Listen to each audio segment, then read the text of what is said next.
Turning over to Yemen, where Ansarullah fighters and allied army units have launched fresh retaliatory attacks against Saudi Arabia, inflicting heavy casualties on the kingdom's forces. At least 24 Saudi soldiers were killed and nearly 40 others injured as Yemenis fired rockets into the Jizan region inside the kingdom. Yemeni snipers killed 2 Saudi soldiers in the same area.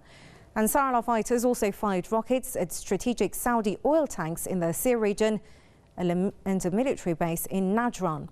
Elsewhere, a large number of Saudi forces and their mercenaries were killed by the army in Yemen's Hajjah province. The Yemeni reprisal attacks are aimed at compelling Riyadh to stop its deadly war, which has left over 7,400 civilians dead since late March.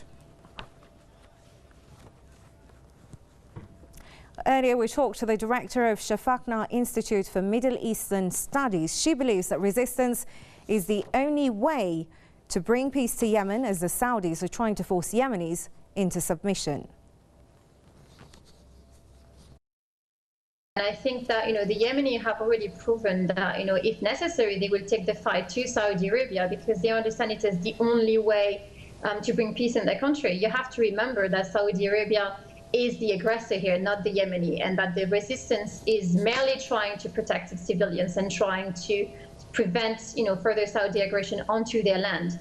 I would actually argue that Jizan used to be Yemeni land, and that therefore there have been some, tribes there which have tried to reclaim their freedom away from the control of Riyadh and Al Saud. And so it wouldn't surprise me that tribesmen there are actually in league with the resistance in Yemen, trying to free themselves from the oppression that they have felt from Riyadh. The Saudi are trying to bring Yemen to its knees and trying to humiliate the Yemeni army and the Yemeni political society, trying to force them into submission. Now they understand that the Yemeni are actually a bit more resilient than they first anticipated, and so they're trying to look for a way out. But you have to understand that a way out for Saudi Arabia means humiliation for Yemen.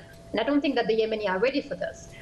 And the reason why you see now today, all those ceasefires, all those tries of peace talks failing miserably, it's only because Riyadh is pushing for conditions which are not acceptable, on the Yemeni side. They are not looking for peace, they are not looking for stability, and they are certainly not looking for democracy. What they want is a form of imperialism where, Yemen or whoever will be in charge of Yemen would be essentially their vassal.